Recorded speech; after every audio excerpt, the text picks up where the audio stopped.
I work for the National Hispanic Media Coalition very often. I am representing communities of color on panels, and I think that I want to start by giving comments on privacy that have nothing to do with communities of color, just consumers.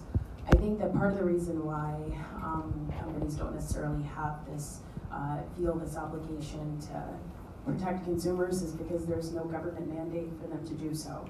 And part of the reason why there's no government mandate to do so is because citizens aren't outraged about this. We can be upset about getting a notice saying, oh, my credit card was exposed to A, B, and C. You're upset about it for a day. For people who don't have the choice of credit cards, or maybe they use a debit card, their money's locked up and it's very inconvenient for them, but they have no one to call, they don't know what to do.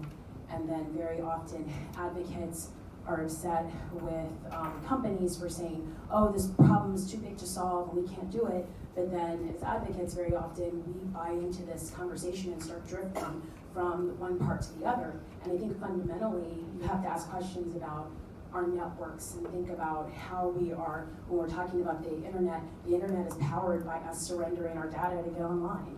Very often for people who are paying for their internet connection, you're still giving your data away to whoever's hosting your email. You're giving your data away every time you purchase something. You're giving your data away every time you go on a website to shop, or you're basically leaving this little trail of everything about who you are. And then there are these third-party brokers who go and put together a profile and say, hey, I think Francella likes shopping at Banana Republic at 2 p.m. She probably lives in a household with this X amount of dollars, and she's probably likely to vacation in April. So make sure you send her ads. So I think we need to start asking some really serious questions about, if we want to have the network set up like they are, is it okay for us to constantly be asking people to have to surrender their information to a company every single time you get online? Is that fair? Maybe it is. If you want to have a free internet, maybe that is. I'm not saying that it's not. But I think we have to ask really fundamental questions.